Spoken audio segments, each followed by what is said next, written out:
Sejam muito bem-vindos, galera. Você está no canal Bola do Jogo Oficial. Eu sou o Bruno. Eu sou o Otávio, estamos aqui para mais um Resenha em Casa e a convidada de hoje é a Raíssa. Tudo bem, Raíssa? Tudo bem, Bruno, tudo bem, Otávio?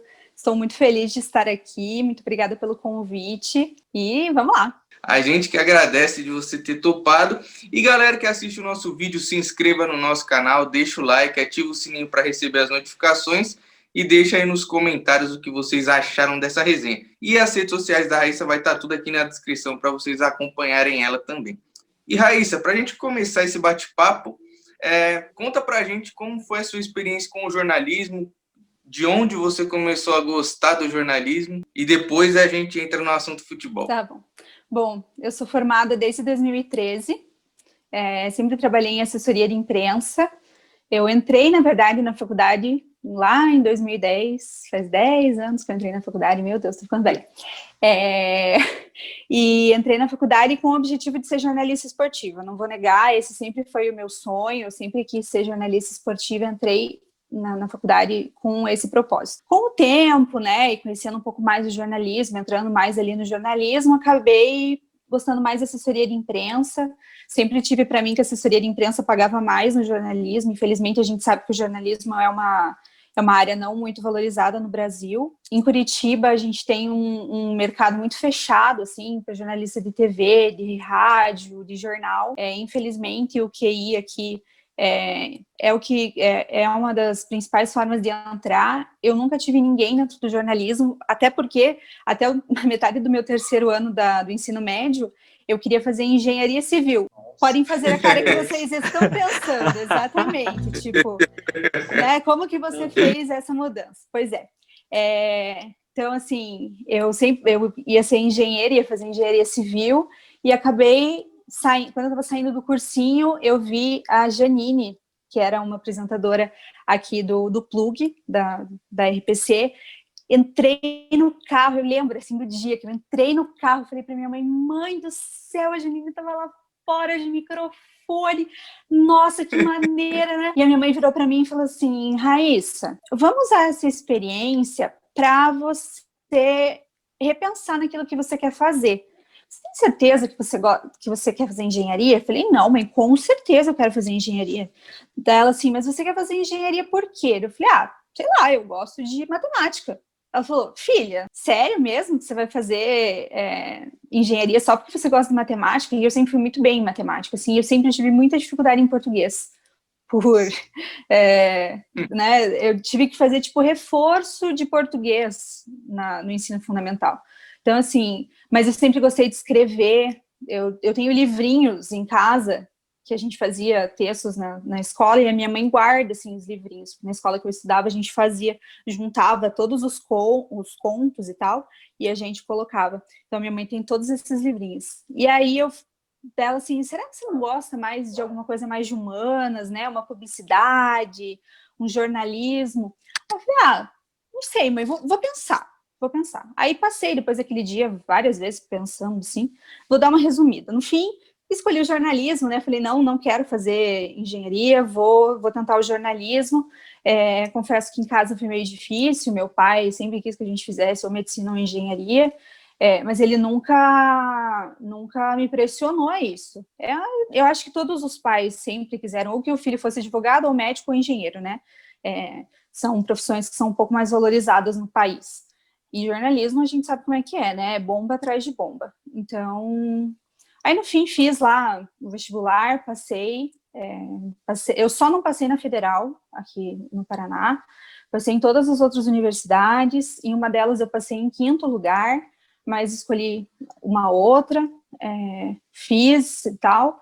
Aí, durante a faculdade, percebi que o jornalismo esportivo eu não ia ter como entrar no jornalismo esportivo, porque eu realmente não conhecia ninguém, e fui aí para assessoria de imprensa. Então, eu trabalho há 8 anos, eu comecei a trabalhar na metade do 2º ano da faculdade, sempre trabalhei em assessoria, já mexi, claro, na assessoria mexi com o esporte, mexi com médico esportivo, mexi com saúde, mexi com muita coisa, tenho uma agência própria, e aí surgiu o jornalismo esportivo quando eu estava totalmente desolada, falando, não, nunca vou trabalhar com jornalismo esportivo, tenho que aceitar isso na minha vida, fiz jornalismo para isso, mas eu não vou trabalhar com isso. E aí, em 2018, surgiu, no final de 2017, ali surgiu a oportunidade de entrar para Atletis.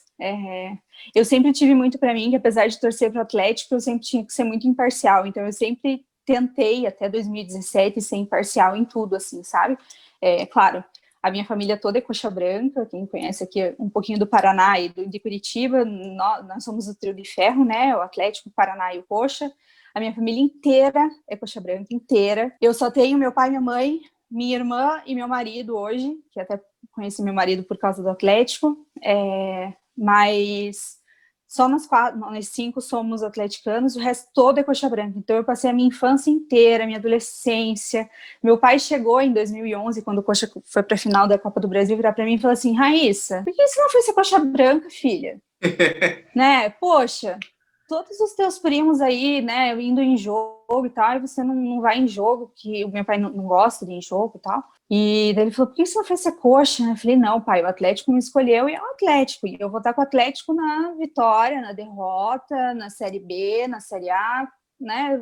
Estarei ali. Então, assim, eu sempre tive um pouco disso, assim, de ser um pouco imparcial. Aí, em 2017, quando eu recebi o convite, falei, finalmente vou trabalhar em jornalismo esportivo. Yes! Só falar do Atlético. Melhor ainda. Demorou. Um momento. E aí você deu uma passada por cima aí na sua carreira e tal, das coisas que você fez, e essa paixão pelo futebol, que nem você citou, que quis fazer o jornalismo justamente para ser jornalista esportiva, vem desde criancinha, como que é essa relação? Desde pequena, assim, como eu tenho 5 primos homens, e os meus 5 primos homens, tirando um, não gosta de futebol. Os outros, todos gostam de futebol. E aí eu percebi ali, né, acho que em Curitiba a gente morava esses 5 primos e eu e minha irmã. Então, assim, eu sempre percebi que para eu entrar na conversa dos meninos ali, eles não gostavam muito de brincar de boneca e tal. Falei, não, eu preciso que eles gostem de mim e eu tenha que conversar com eles de um assunto que eles também saibam. Então, eu comecei, né, a assistir os jogos e tal, comecei a ler um pouco mais sobre futebol, comecei a ler um pouco mais de esporte. Quando eu era menor, acho que eu tinha uns 13, 14, 15, assim, eu fiz vôlei no Rexona, hoje atual Rio de Janeiro, mas eu joguei vôlei, então, tipo, a minha infância e adolescência inteira eu joguei vôlei.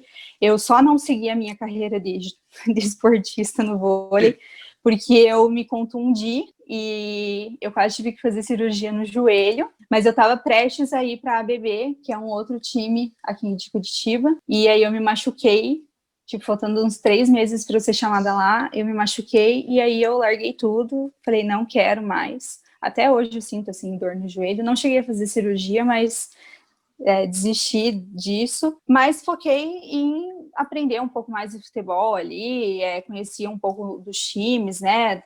Claro, os times de fora eu não escolhia tanto entender, eu precisava entender um pouco mais sobre o Coxa e o Atlético, né? E ali do Paraná também, mais ou menos, porque o Paraná é aquele... os paranistas ficam bravos comigo, mas eu falo que ele é um café com leite ali, né? Então, assim, a gente... É que assim...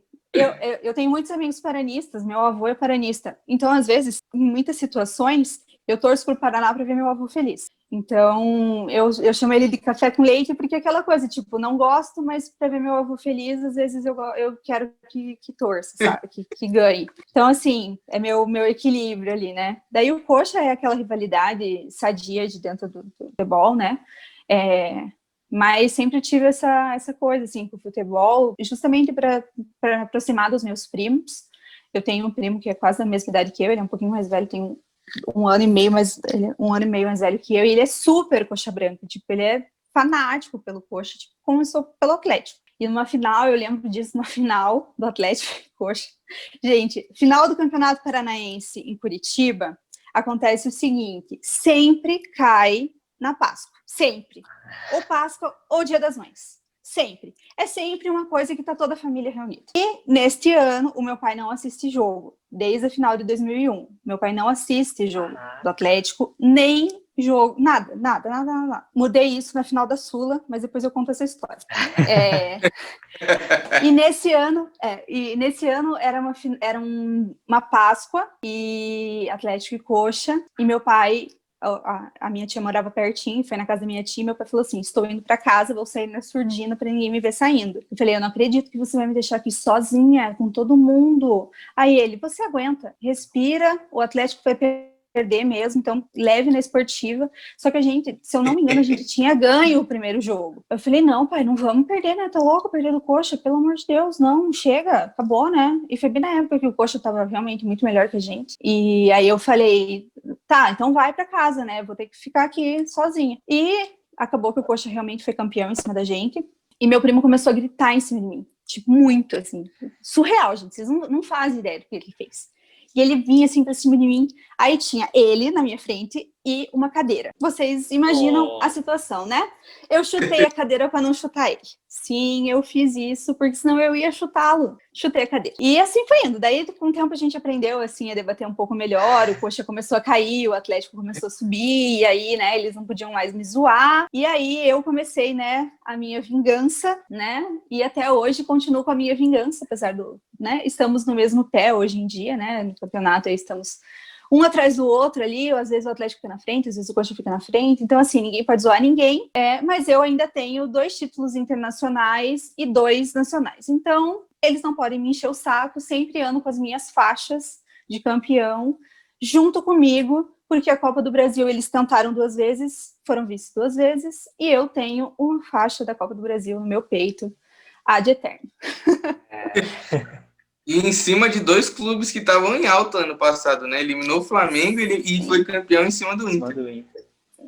E esse ano fomos eliminados pelo Flamengo, né? A gente, na verdade, eu acho que a gente contou muito com a sorte de campeão, sabe?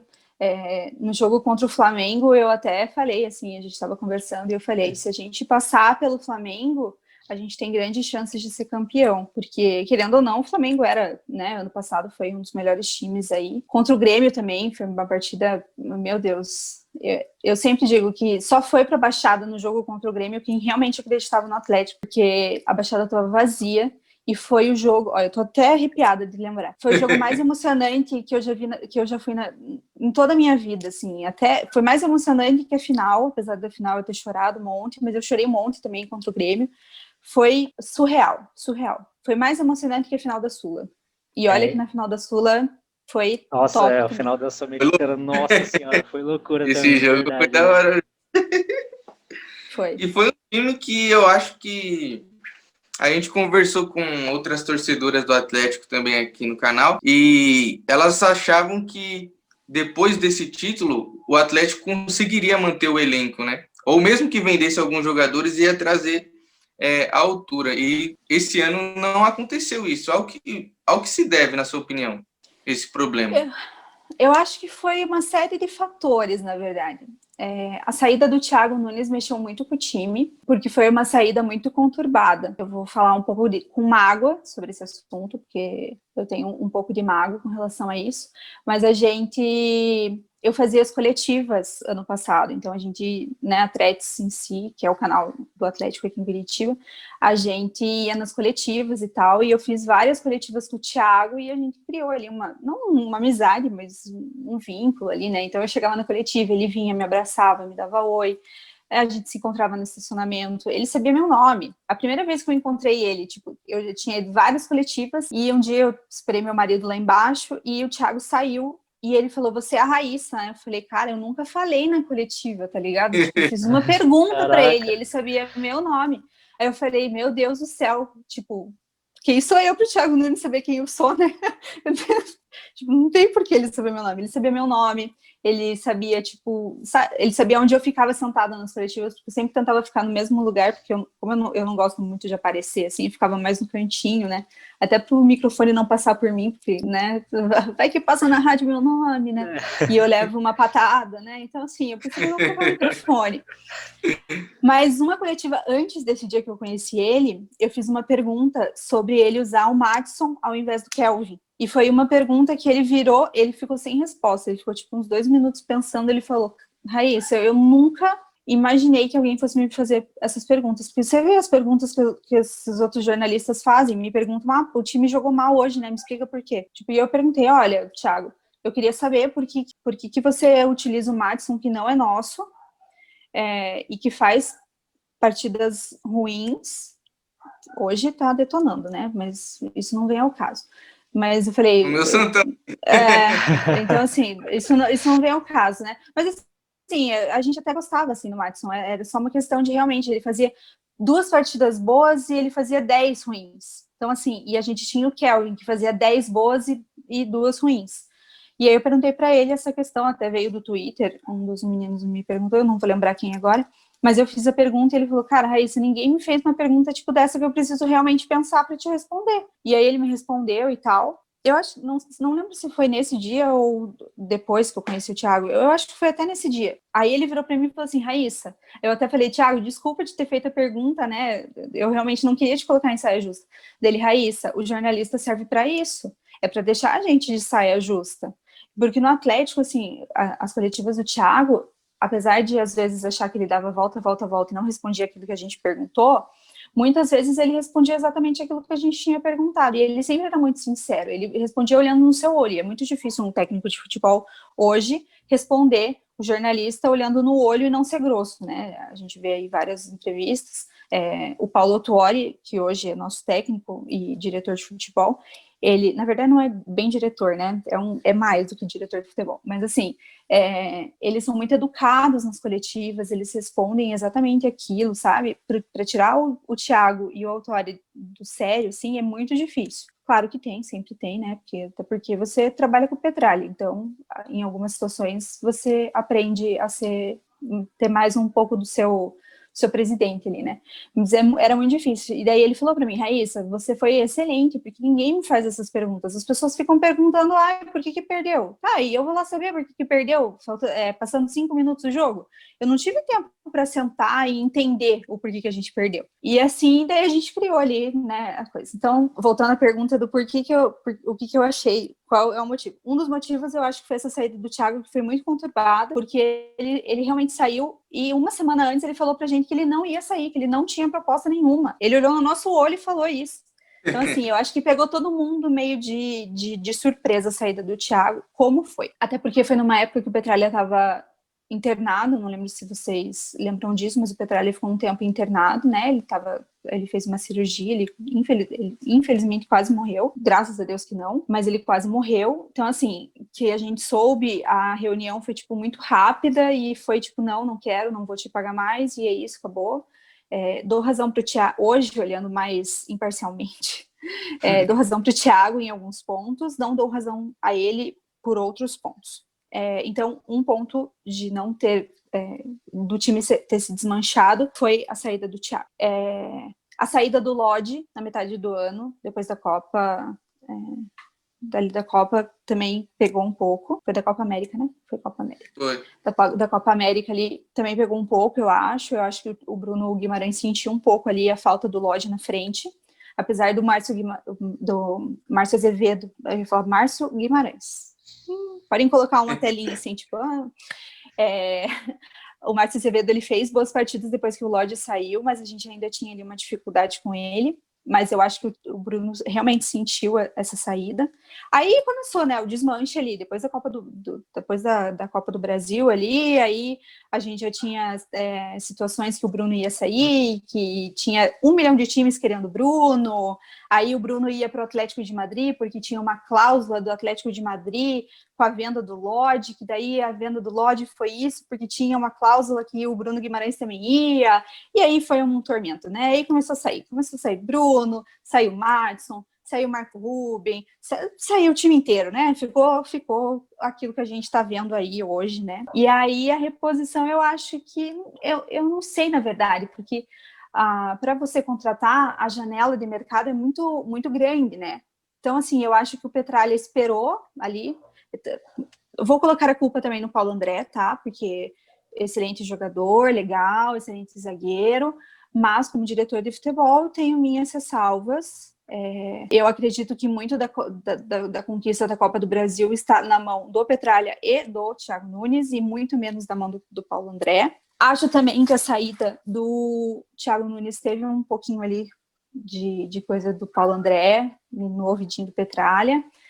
Não posso confirmar, mas é minha opinião, é o que eu consigo ver, assim, pelos bastidores. Na verdade, foi isso, assim, o Paulo André, eu acho que ele não conseguiu ali convencer o jogador de vir para cá, não conseguiu apresentar o jogo CAP mesmo, que a gente sabe que tem, né, a gente tem esse jogo CAP, ele vem desde a categoria de base, tipo, a menor categoria de base, nas escolinhas, se você for nas escolinhas de, tipo, sub-1 ali que tem, você vê o jogo CAP.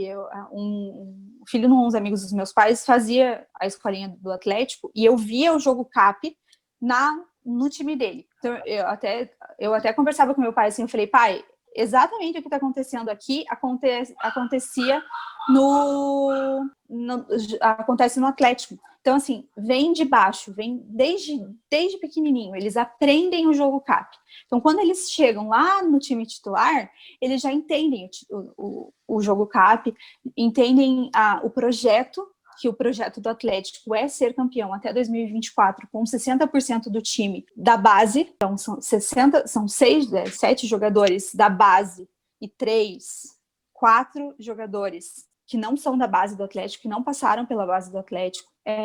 Então, acho que foi realmente muitos fatores. Foi a saída do Thiago, foi a saída do Lodi, foi a saída do Bruno, foi a entrada do Paulo André ali, que não soube lidar um pouco assim, com a situação. Acho que o Petralha também, a gente não tem mais a dívida da Arena, né? Tem uma série de circunstâncias. Eu vou confessar para vocês que eu não li sobre isso, eu não sei falar o que aconteceu, mas eu acredito que uma parte desse dinheiro também foi para resolver essas situações. Então, assim, tem vários fatores também atrás dos bastidores que a gente não entende muito bem. E eu prefiro nem me meter nisso, porque hoje eu falo, eu não sei porque eu ia fazer engenharia civil, porque eu não gosto de tratar esse negócio de muito número, assim, eu não sou muito chegada nisso, assim. Gosto de entender o porquê, mas eu prefiro não me aprofundar nisso, né? Prefiro me aprofundar em outros setores. Então, eu acho que foi diversos pontos, né? Aí a gente tem ali o Abner, né? Que a gente foi uma das contratações mais caras do Atlético. A torcida tem pego muito no pé do Abner, porque foi gasto um dinheiro, tipo, muito alto em cima dele. Aí, agora, eu acho assim, a gente não tinha um centroavante, depois que o Marco Rubens saiu, foi, tipo, uma desgraça, né? Foi aquela coisa, meu Deus do céu. Até depois que começou a pandemia, o Marco Rubens tinha sido anunciado no Rosário. Mandaram o Marco Rubens embora, sei lá o que aconteceu, rescindiu o contrato. Aí, o Marco Rubens está procurando time, todo mundo, Petralha, pelo amor de Deus, traz o Marco Rubens de volta, a gente está precisando de um centroavante. Apesar do Bissoli não ser ruim, eu amo o Bissoli, é um dos nossos artilheiros. Mas, né, aquela coisa e tal, no fim, trouxemos o Kaiser foi comprado, eu acho que é uma boa solução. Estamos recuperando aí o Walter, que fez jogou 90 minutos, pegou Covid 3 vezes, pelo que fala, eu ainda não acredito muito em 3 vezes, mas, né, eu peguei Covid uma vez, então, né, estamos aí. O time do Atlético, aliás, na pandemia, pegou Covid, o time inteiro pegou Covid. Então, assim, a gente pegou Covid logo nos primeiros dias, aí agora está começando a aparecer as segundas reinfecções, né?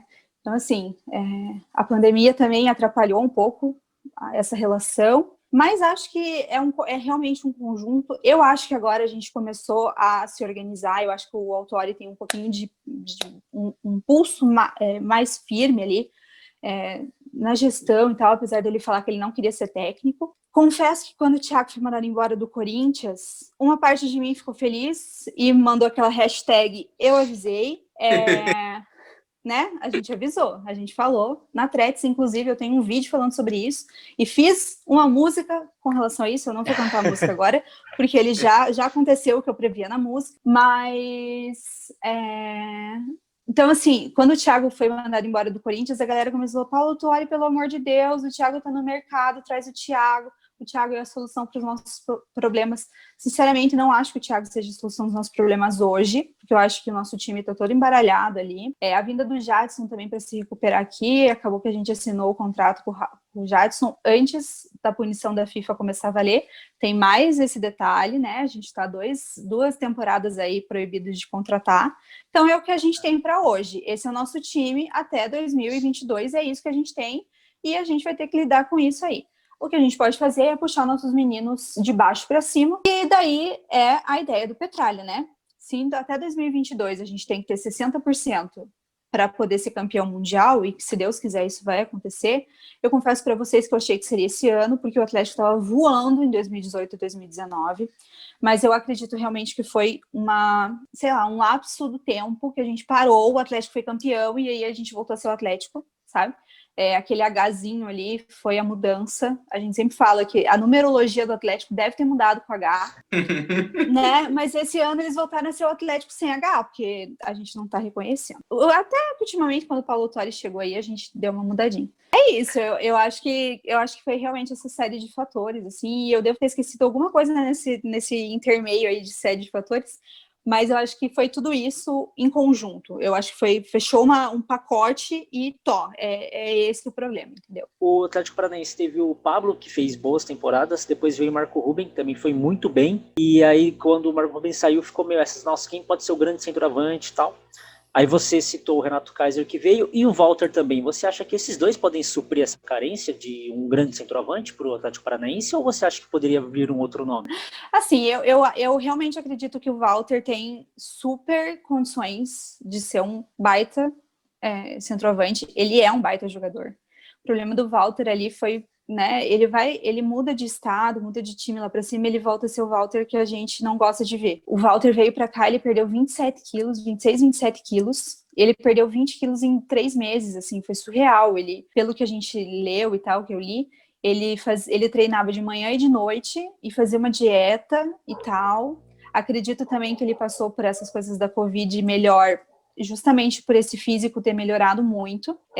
Gosto do Walter do jeito que ele tá hoje. Eu acho que ele não precisa emagrecer mais, porque eu também acho que o Walter... Eu acho que é uma coisa de aerodinâmica. Eu também não entendo muito de física, mas eu acredito que é um pouco de aerodinâmica, assim. Eu acho que os ossos dele precisam daquela gordura, mas também não tão magro. Então, assim, eu acho que hoje eu vejo o Walter que eu gosto de ver jogar. Ele pode comer umas coxinhas de vez em quando, e tá tudo bem, tá tudo legal, assim que eu gosto, porque é assim que ele mete gol. Gente, ele meteu gol na altitude, ponto. Eu acho que esse é o principal, né? A principal coisa, um cara que vem aí de super obeso, chegar no ponto que chegou e meter gol na altitude, a gente sabe como que é difícil de fazer gol na altitude, né? Então, assim, acho que ali a gente também quebrou a gente fechou o portal, né, de ninguém ganhar na altitude, então acho que a gente fechou o portal. Então, eu acho que, assim, o Walter, eu não vou colocar 100%, tá? Eu vou colocar 85% dele ser uma solução. Kaiser, eu gosto muito do Kaiser, eu já vi o Kaiser jogar no Atlético Goianiense, acompanhei o começo da temporada dele, né, no Atlético Goianiense. A família dele é muito querida, a Jenny, o Henrique, cara, é tipo amor. Jenny, se você ver esse vídeo, cara, eu quero ser sua amiga, você pode vir aqui na minha casa tomar café, cara, sério. Traz o Henrico, eu cuido do Henrico, não tem problema. Eu acho que o Kaiser é uma solução, sim.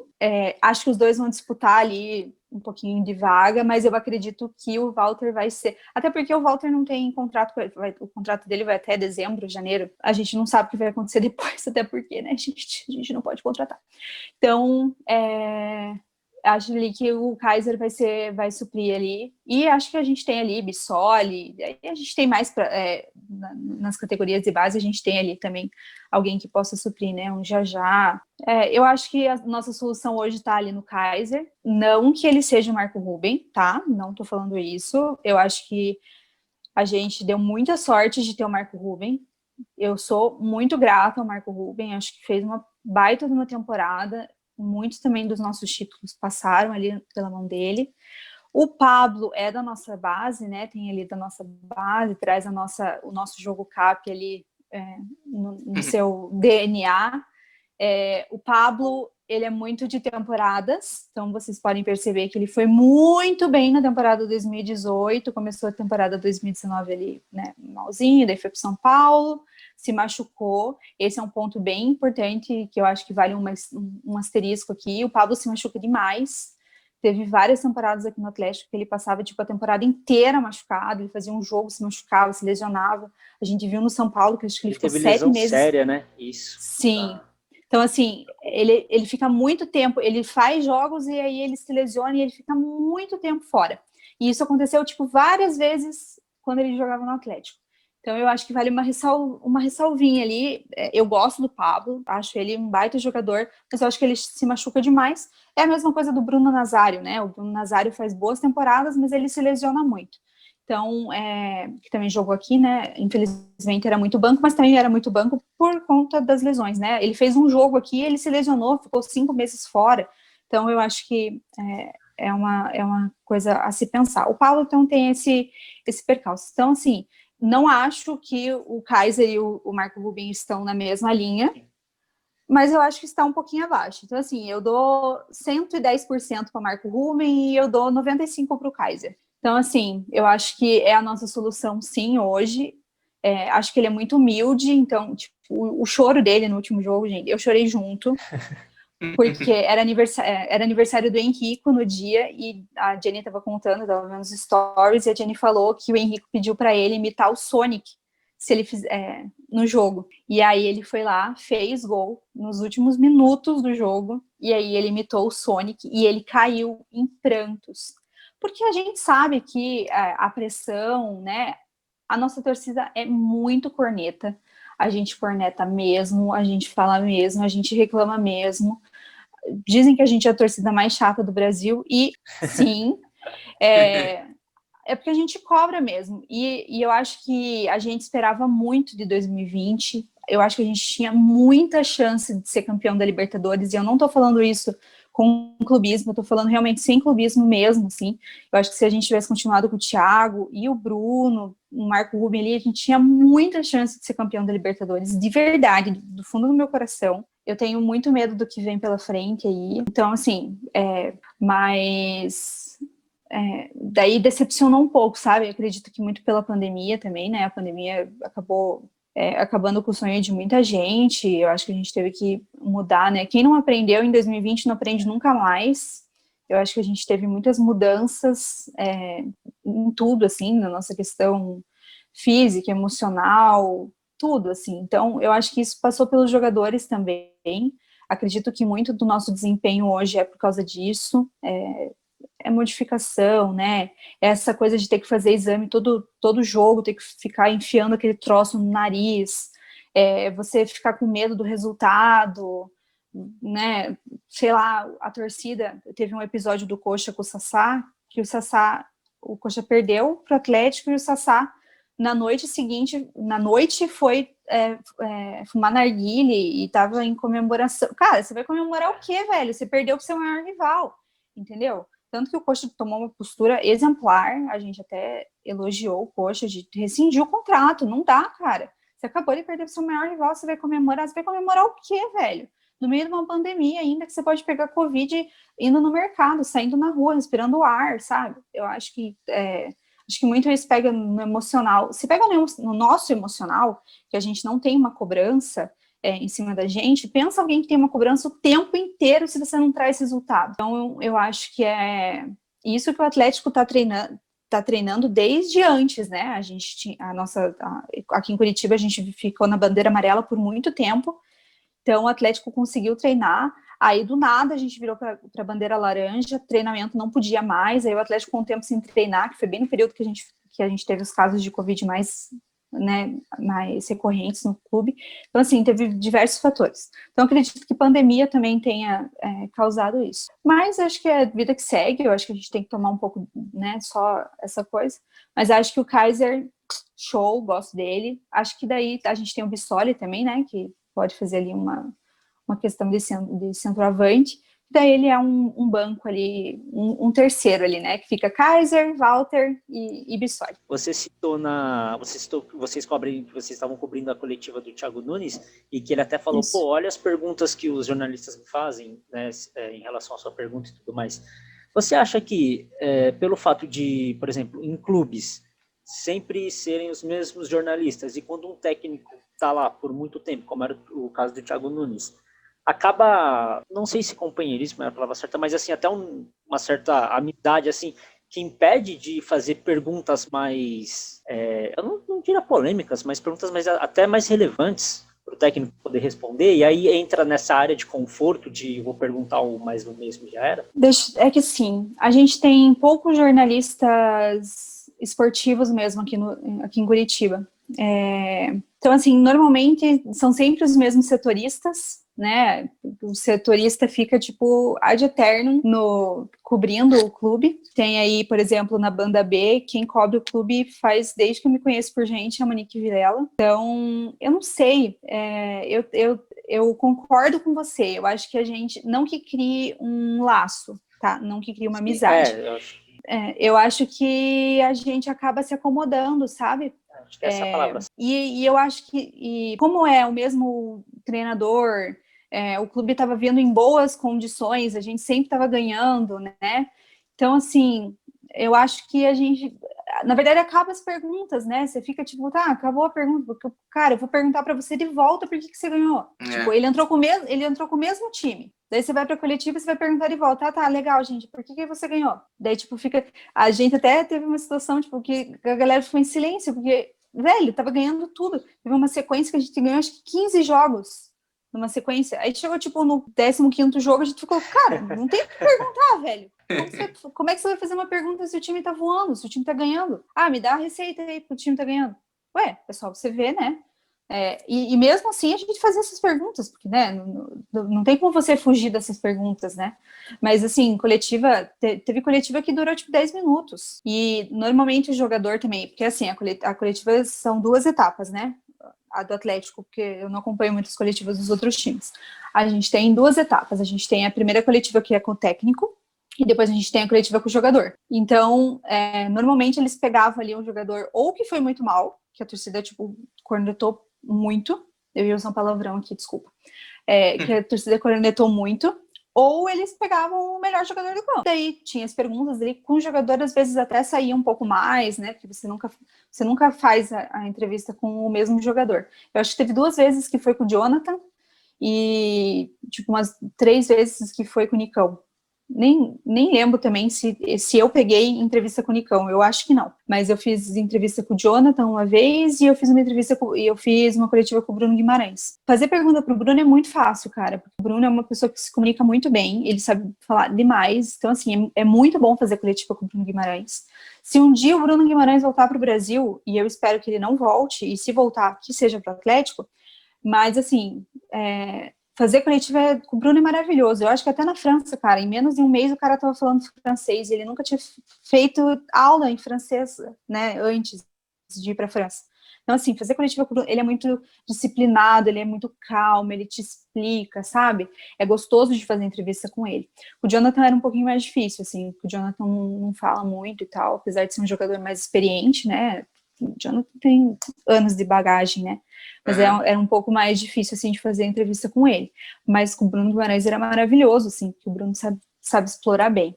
Mas no Atlético é assim, então a gente tem a coletiva com o técnico e a coletiva com o jogador. Às vezes a coletiva com o jogador dava mais resultado do que fazer técnico. Com o técnico você acaba, né, acaba as perguntas uma hora, você sempre faz a mesma pergunta. Aí chega um ponto que, tipo, cara, não tem mais o que te perguntar. E puxando agora um pouquinho para a Threads, como surgiu a oportunidade para você entrar lá? Qual é a ideia da Threads? Conta aí um pouquinho para a galera que não conhece. Eu tô na Threads desde o começo, então eu sou uma das meninas do Threads por Elas. Eu sou a menina que tô nas 3 temporadas aí, sou eu. A gente já conhecia o Vinícius Furlan, que é um dos sócios, né? A gente se conheceu, na verdade, por causa do Twitter. Eu acho que todo mundo ali, a gente tem um grupo bem grande ali de atleticanos de Twitter. E foi criado um grupo, que era o Tweethreads, e ali que eu conheci meu marido, né, e tal. E aí em 2017 o Furlan, o Furlan, o ADE e o Fusca fizeram uma pesquisa perguntando se as pessoas sentiam falta de mulher no meio esportivo para falar, né, e se as meninas tinham um pouco de medo, assim, de falar por causa do homem, né, e infelizmente a gente vive um machismo meio estrutural hoje, né, eu não gosto de usar essa palavra de machismo estrutural, mas infelizmente muitos homens são machistas porque é cultural, né, ser machista. Então, assim, a gente tem um machismo estrutural, e eles fizeram essa pesquisa, e aí, tipo, o resultado deu super certo, assim, falaram que não, precisava ter mulher falando sobre isso, né, as meninas colocavam que elas não se sentiam acolhidas, e que precisava de alguém que estivesse ali falando delas, eu para elas, né, nós. E aí o Furlan já me conhecia e tal, me chamou, uma das primeiras meninas que entrou era a Thaís Guise, que é a esposa do Adé, também foi chamada, né, ela já tinha feito uns programas anteriores, porque o que acontecia? Tinha um programa, o Tretes por Elas, na verdade era só o Tretes, né, a Tretes, apresentada por 3 meninas em datas especiais, Dia da Mulher. Nesse dia tinha um programa especial de Dia das Mulheres. Só. Resolveram que teria que ser mais recorrente. Daí escolheram a Thaís, né, porque já que ela fazia parte da bancada, então ia ser a Thaís, e aí a Fernanda Luiza, foi escolhida porque a Fer, ela fala de tudo. Se vocês seguirem ela no Twitter, ela fala de tudo. Ela fala de vôlei, ela fala de futebol, ela fala de futebol da base, ela fala do sub-15, ela fala de futebol americano. Então, assim, a Fer é super engajada também em futebol, entende muito. E aí fomos nós 3. Aí a gente combinou um dia uma reunião lá. A gente não se conhecia, as 3. Eu já tinha ouvido falar da Thaís, já seguia a Thaís, mas a Fernanda nunca tinha ouvido falar. E a gente, daí nos reunimos, fizemos uma reunião e decidimos daí recebemos o convite, né? Eu já recebi o convite antes que elas, porque daí eu comecei a trabalhar junto com meu marido no comercial da Tretes, né, para buscar patrocinador e tal. E aí acabou que entrei no bolo lá. Das 3, acho que eu sou a que menos sabia falar futebol, gente. Então, assim, a gente começou a debater ali. Foi em janeiro de dezembro de 2017 que a gente recebeu o convite. Aí passou as férias e tal. Acho que foi no dia 24 de janeiro de 2018. A gente fez um vídeo nos apresentando, assinando o contratinho. Aí começamos a fazer o Tretes por Elas. O Tretes por Elas ia ser de 15 em 15 dias, de 15 em 15 nas sextas. E aí a gente teve uma aceitação razoável, assim, no primeiro, e aí a gente decidiu que ia ser semanal. Então, toda sexta saía um programa. O primeiro programa foi muito difícil, a gente recebeu muitas críticas, muitas críticas, tipo, muitas, assim, foi horrível. A gente foi chamada de vagabunda para baixo, que se a gente rodasse a bolsa embaixo do viaduto, a gente ganhava mais dinheiro com isso, que a gente não podia estar trabalhando com isso.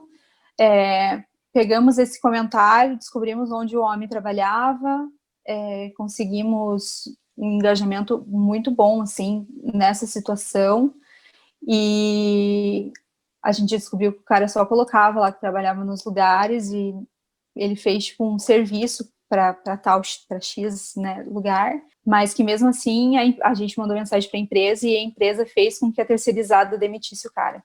Então, assim, eu acho que isso é um ponto também que é bom a gente ressaltar.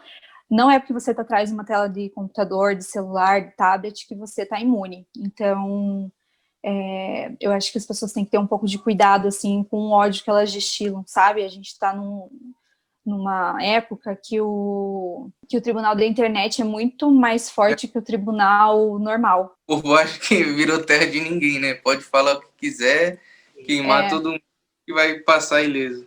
Virou bagunça. As pessoas, elas acham realmente que elas estão protegidas atrás de uma tela de celular ou de computador, e elas não estão. Hoje há jeitos de descobrir seu IP de maneiras, tipo, surreais. Então, assim, isso é uma dica que depois desse dia eu levo para minha vida, assim. Então eu tenho um pouco de receio até de falar. Às vezes eu até me seguro. Esses dias atrás eu falei do presidente, e a minha mãe chegou para mim e falou assim: Raíssa, você é uma pessoa pública, né? As pessoas te seguem, então acho que você tem que ter um pouco de cuidado aí com o que você vai falar. Acabei excluindo a publicação, não concordando muito com ela, porque não que eu tenha uma imunidade por ser jornalista, mas eu tenho um pouquinho de imunidade aí, né, para poder expor a minha opinião como com um pouco mais de propriedade, né, até porque eu estudo, né, e sei que posso expor a minha opinião com um pouco mais de liberdade, né, porque a gente não vive uma liberdade de expressão tão grande hoje no país, né. Então, assim, o primeiro programa, e a gente não recebeu machismo só de homem, não, a gente recebeu machismo de mulher também.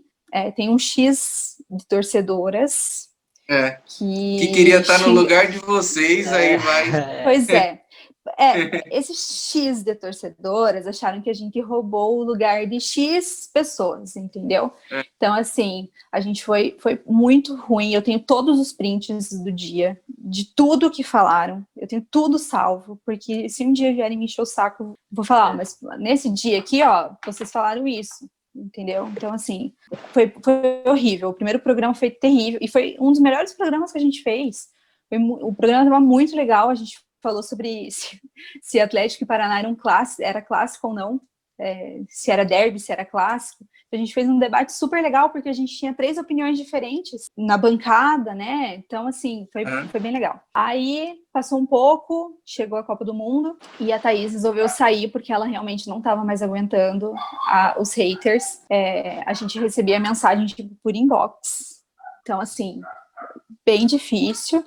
A gente, claro, o positivo sempre é maior, né? A gente tem aí meia dúzia que fica enchendo o nosso saco. Mas essa meia dúzia, às vezes, de tanto você escutar, aquilo começa a ser verdade, né? A virar verdade. Então, aquilo começou a realmente incomodar um pouco. Então, a Thaís resolveu sair e a gente fez uma seletiva, novamente, e a gente descobriu a Thaís Kloss. Aí chega a Thaís Kloss na nossa vida. Eu sempre falo isso para ela, e eu vou falar aqui publicamente para ficar registrado em vídeo. Eu já falei várias vezes nos vídeos atrás, mas eu vou falar aqui em rede nacional. Gente, a Thaís Kloss foi a melhor escolha que a gente fez na Threads. A Thaís foi um achado, assim, que a gente puxou. Velho, o vídeo de inscrição dela, depois eu mando pra vocês verem, ela fez um vídeo editado, cara, ela editou o vídeo, tipo, não precisava editar, a gente só queria um vídeo de apresentação, ela editou um vídeo, ela falou sobre o Atlético, falou sobre a seleção brasileira. Então, assim, ela mandou o vídeo, mandei mensagem pra Fernanda e falei assim, tá aqui, a Thaís tá escolhida, veja, e você vai ter a mesma posição que eu. Já 15 vídeos, 75 vídeos você viu dela, já era essa. Não vai ter. A gente recebeu 10 vídeos para poder fazer parte. E a Thaís mandou, tipo, aos 50 minutos do segundo tempo. Caraca! Foi tipo, né, estourando o negócio, a Thaís mandou um vídeo e foi amor à primeira vista, assim, eu realmente vi o vídeo, achei que a Thaís tinha tudo a ver com a gente, a Thaís jornalista também, super, né, comunicativa, e ela é maravilhosa. Se eu ficar aqui falando da Thaís, eu vou ficar até amanhã, gente, vocês não querem falar, né? Então, assim, a Thaís foi realmente um achado, a nossa melhor escolha naquela época, foi maravilhoso. Thaís vocês fizeram entrevista com ela, então vocês conhecem ela também, ela é maravilhosa. E aí fizemos, né, ali, isso foi em julho, teve a Copa do Mundo, agosto a Thaís entrou para o time da Threads, e aí a gente seguiu até janeiro, acho que a Fê ainda estava, acho que janeiro de 2019, fevereiro. Eu não lembro exatamente quando a Fernanda saiu, mas acho que foi ali por março, abril de 2019, e aí a Fernanda falou, chega, não quero mais, não aguento mais, vou sair da Threads e vocês precisam escolher outra menina. Ela participou da seletiva também junto com a gente, né? E aí surgiu a Thaís Caran. A Thaís é minha amiga desde 2010, mas eu nunca pensei que a Thaís... Aqui o aviso para quem está assistindo aí, que vai sair com a Thaís também. A Thaís é maravilhosa também, mas eu nunca pensei que a Thaís... Eu sabia que a Thaís gostava, mas nunca pensei que a Thaís quisesse realmente fazer parte da Threads. E aí ela me mandou um vídeo também editado. Gente, essas meninas são muito, né, multifunções.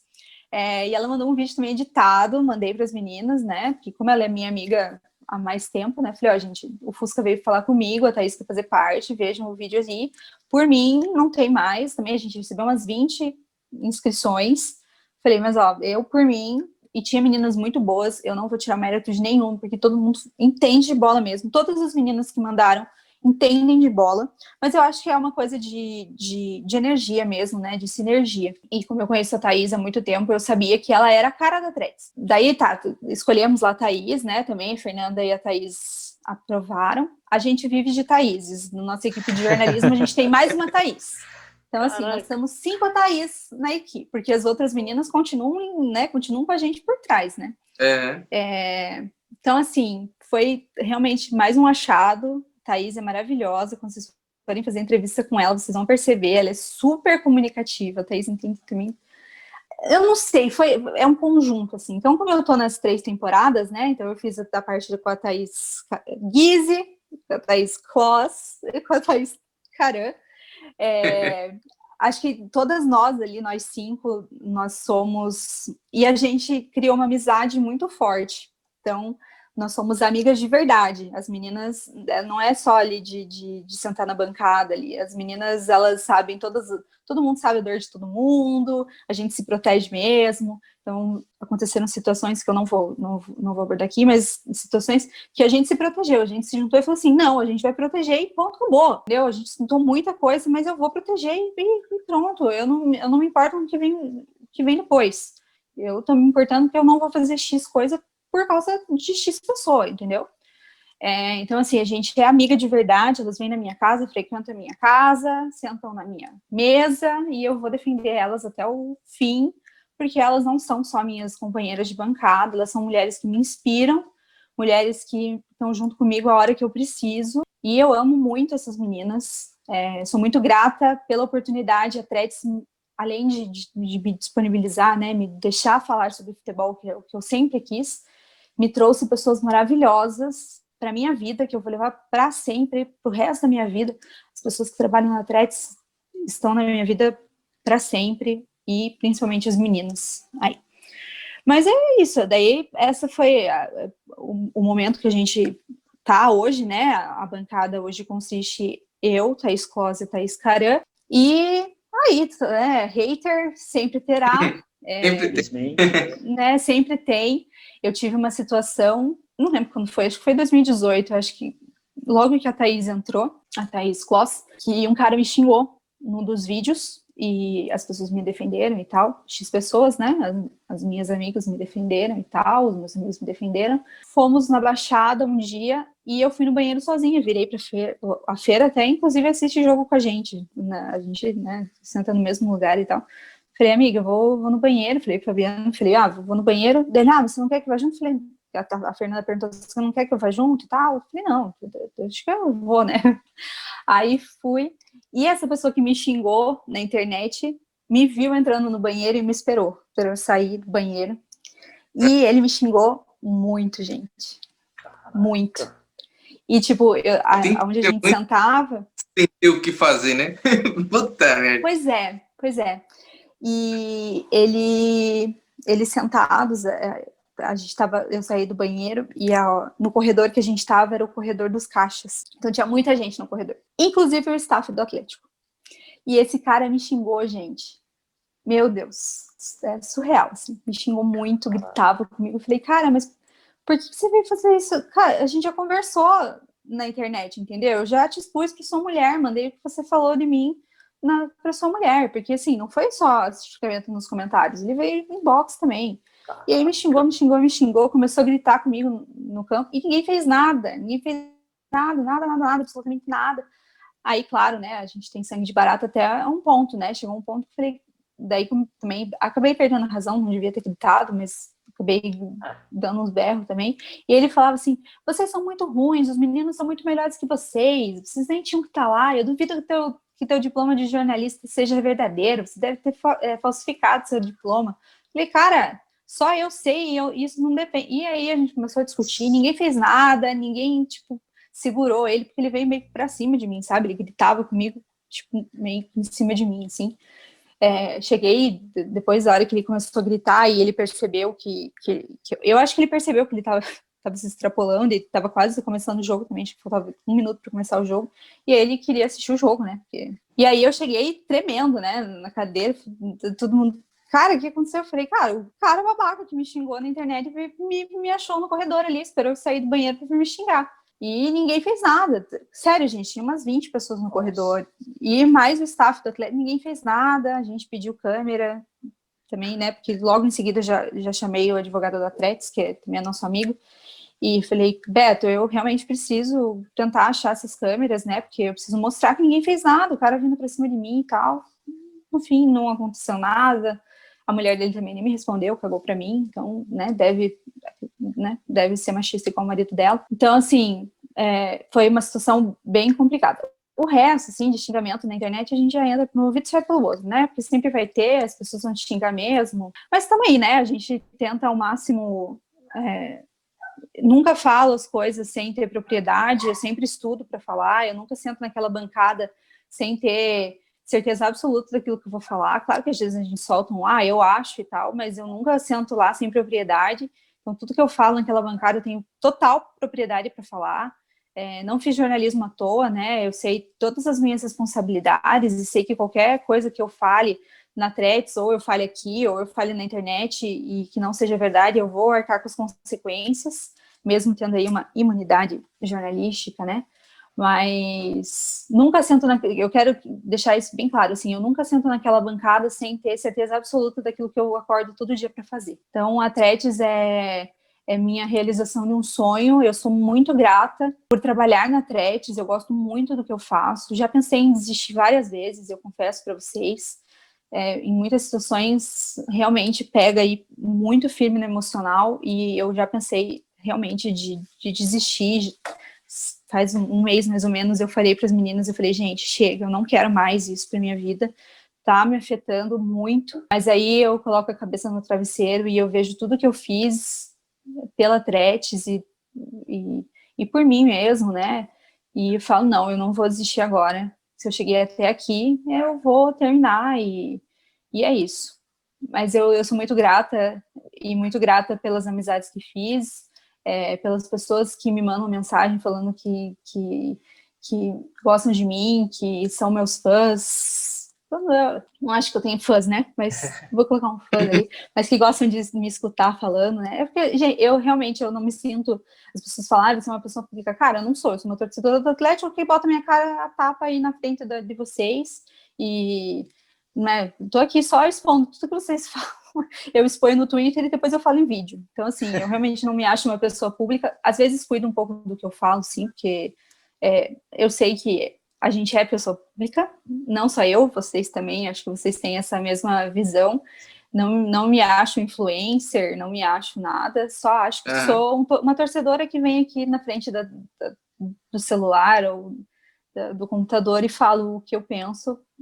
Mas eu fico feliz que as pessoas às vezes concordam comigo e que me seguem e tal. Mas eu sou muito realizada, sou muito feliz. É complicado essas coisas aí. Tipo, saber que tem gente que ela vai lá, tipo, no vídeo só pra destilar ódio e só pra criticar e, na verdade, nem presta atenção no conteúdo. Acho que isso que é o pior. E agora, pra gente entrar já mais na reta final, duas em uma de futebol feminino. Como vocês da Threads acompanham e abordam o futebol feminino, e recentemente teve um caso do Taboão da Serra, do time feminino do Taboão da Serra, que perdeu para o São Paulo, acho que de 27-0, e aí a capitã tinha dado a entrevista no final do jogo, das condições, e ontem, o Taboão da Serra contra o Palmeiras, e o mando de campo foi do Palmeiras, e o time feminino, né, a parte do Palmeiras, eles fizeram tipo uma surpresa para as meninas no vestiário, dando camisetas do time, dando chuteiras, tipo fazendo um momento assim para elas, tipo bem diferente. Você acha que isso é uma forma também de unir um pouco mais o futebol feminino dos times grandes em relação a esses times menores que não tem tanto suporte que nem os times grandes têm? Vamos lá. A Threads a gente não acompanha, não divulga tanto o time feminino como a gente deveria falar.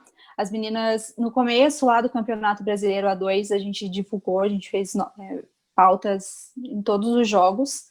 Divulgamos quando lançamos o time feminino, né? Porque o Atlético tinha uma parceria com o Foz do Iguaçu, né? Que as meninas jogavam, porque todos os times, eu não sei se todo mundo sabe, mas para você jogar Libertadores e jogos internacionais, você tem que ter um time feminino, né? Então a gente tinha uma parceria aí até no passado com o Foz, e a gente, esse ano, resolveu fazer uma peneira e a gente tem aí um time feminino. Então, assim, quando fez a peneira, quando lançou o time, os primeiros jogos, a gente divulgou tudo. O time feminino começou a treinar muito depois, agora depois da pandemia, começou a treinar muito depois do time masculino, e a gente acabou meio que a gente acompanha, eu acompanho as meninas sempre e tal, mas a gente acaba não divulgando tanto quanto a gente deveria. Eu acho que isso é uma falha nossa, e eu acho que a gente tem que corrigir essa falha, porque as meninas estão voando também. Então, acho que até tá melhor que os meninos. Então, assim, eu realmente acho que é uma falha, e eu vou deixar claro aqui que eu acho que é uma falha e a gente vai corrigir isso, eu prometo. Podem printar, inclusive, essa parte, que eu vou fazer com que isso aconteça. A Threads por Elas também surgiu, a gente ia falar bastante, como a gente fazia vídeos semanais, a gente também ia falar do futebol feminino e focar uma parte do programa, mas acabou vindo a pandemia, a gente parou de gravar os programas semanais, então a gente só faz live depois do jogo dos meninos e acabou que a gente não fez mais. Então eu vou falar com as meninas também para a gente também fazer lives depois dos jogos do feminino. Com relação às meninas do Tabuão e do Palmeiras, eu acho que é isso. Eu acho que a gente precisa entender que a gente vive num país, e eu vou falar do machismo de volta, porque eu acho que é uma pauta que a gente precisa sempre bater. Eu acho que o futebol feminino é muito desvalorizado no país. A gente tem o Santos, que é o maior time feminino do Brasil, campeão de tudo, mundial, tem lá a Cristiane, uma das melhores jogadoras da seleção, né, vinda do Santos. A gente tem a Maiara, que até semana passada era a nossa coordenadora de futebol, ela foi E a treinadora Marta do time. tem um tempo. Então, assim, a gente tem muitas referências muito positivas, né, de futebol feminino. A gente tem referências, tipo, muito fortes. A Marta é a maior campeã da bola de ouro, de melhor jogadora do mundo, e a gente não valoriza. Quando a Marta começou a usar maquiagem para o jogo, a campanha extraordinária que ela fez para a Avon foi, tipo, surreal aquilo. As pessoas estavam criticando a Marta porque a Marta estava usando maquiagem, gente. Cara, ela é a Marta. Se ela quiser jogar pelada, ela vai jogar pelada, velho. Ela tem 10 bolas de ouro, entendeu? Ela pode fazer o que ela quiser, sabe? Eu acho que as pessoas precisam valorizar a mulher e entender. E isso a frase que eu vou falar agora é clichê, mas ela é muito verdadeira. A mulher, ela pode estar onde ela quiser, no lugar onde ela quiser. Se ela quiser estar aqui sentada falando sobre futebol, ela vai estar. Se ela quiser estar em casa cozinhando para as filhas e para o marido, ela vai estar. Se ela quiser tá na rua, ela vai estar. Se ela quiser estar dentro de campo, ela vai estar, ela vai jogar, ela precisa estar lá, e as pessoas precisam respeitar isso, as pessoas não respeitam. Então, assim, e muito disso acontece partindo da gente mesmo. A gente, mulher, a gente prega essa coisa de sororidade, né, de se juntar. Vou falar para vocês que algumas mulheres testam nossa sororidade, e isso é verdade.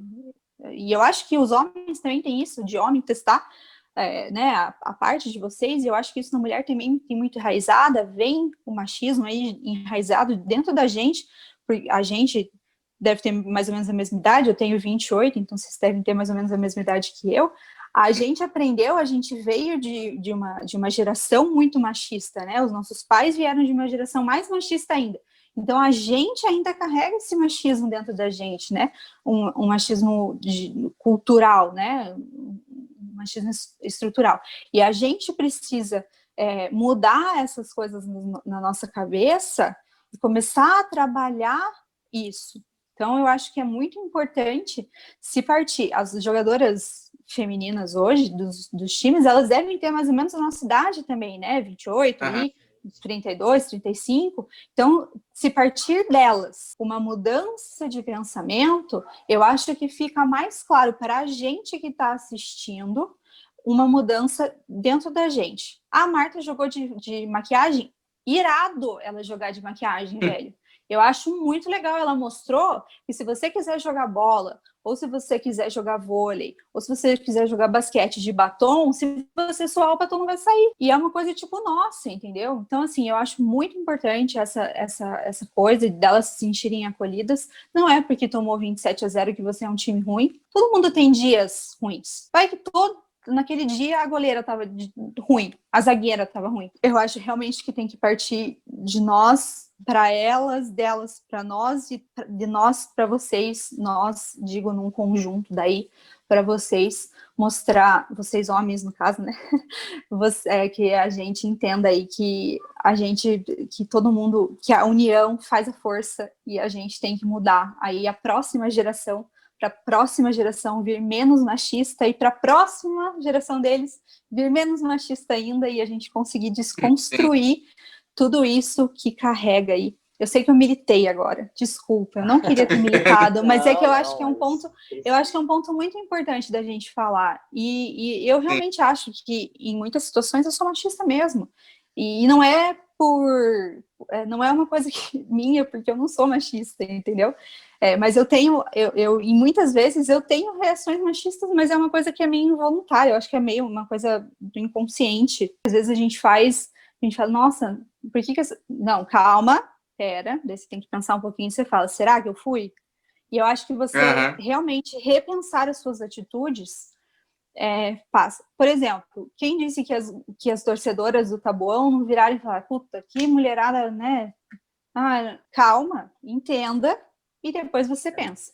Então, assim, eu acho que a gente precisa repensar algumas atitudes. É isso aí. Gostou, Raíssa? Muito, gente, fiquei muito feliz do Notável, muito obrigada pelo convite, estou muito feliz de estar aqui mesmo, de verdade. Eu gosto muito de falar sobre futebol e falar sobre futebol feminino e a representatividade da mulher. Eu vou deixar um recado aqui, que eu acho que as mulheres, elas precisam sair de casa. Se você gosta de futebol, saia de casa, não agora, porque a gente está na pandemia, mas depois, vá para o estádio, ocupe o lugar que também é seu. A gente pode sentar na arquibancada, a gente pode xingar, a gente pode cobrar, porque é o nosso lugar, a gente pode estar lá também. Eu acho que a gente tem que desconstruir isso, que mulher não pode gostar de futebol. Você nunca vai arrumar marido se você gostar de futebol. Eu arrumei marido por causa do futebol. Então, assim, eu acho que a gente precisa tirar isso mesmo. Então, fica meu recado. Vá para o estádio, senta na cadeira, compra a tua camisa e vai para lá. Clubes, façam camisas femininas. Muitos poucos clubes ainda têm camisas femininas. Façam, porque as mulheres compram. Existe uma pesquisa de mercado que diz que mulher compra mais camisa de futebol que homem. Então, fica a dica. Então, assim, invista na mulher. Em dia da mulher, faça uma promoção para elas, para ocupar lugar. O Atlético faz isso. Os sócios podem levar uma mulher no dia da mulher, a gente pode levar uma mulher a mais para o estádio. Dia das crianças, pode levar criança. Então, façam promoções, tragam as mulheres. Eu trabalhei um tempinho, fui social media do Rio Branco, aqui de Paranaguá, e eu dei a ideia do Dia da Mulher de fazer uma promoção, porque eles têm sócios e tal, mas não ia dar o que eu queria. A gente fez uma promoção que mulher pagava R$5 a meia, e todas pagavam meia. Então, assim, encheu de mulher naquele estádio, foi lindo aquele dia, foi tipo sério, foi incrível aquele dia. Então, tinha muita mulher, e que todas se sentiram acolhidas pelo clube. Eu não tô falando que precisa cobrar cincão, que você cobre meia, que você, né, só naquele dia. Nos outros dias, quando ela entrar no estádio, ela vai ver aquela multidão de gente gritando. Eu falo pela Baixada, é surreal aquele estádio lotado, todo mundo gritando. Então, assim, vão para o estádio, saiam do sofá e vão para o estádio, que a gente pode ir para o estádio. É muito legal, vocês não vão se arrepender. Se inscreva no nosso canal, segue a Raíssa, que vai estar aqui na descrição também, ativa o sininho para receber as notificações, deixa o like, deixa aí nos comentários o que vocês acharam. E Raíssa, como última missão aí, depois o Bruno vai falar alguma coisa aí que eu cortei ele, mas beleza. Como a Thaís te indicou a outra Thaís também, a gente gostaria que você indicasse alguém para a gente estar fazendo essa resenha. Eu acho que você tem que fazer essa resenha com a Fernanda e com a Thaís Guise, que são duas mulheres maravilhosas. A Fernanda entende muito de bola, muito mesmo de bola. A Thaís também, extraordinária. Acho que são duas pessoas que vocês devem sim conversar. Elas podem agregar muito aí. E é isso, eu acho que é show. Depois eu passo o arroba delas para vocês. Elas são maravilhosas, acho que vale a pena aí. Muito, muito, muito, de verdade. Fala aí, Bruno.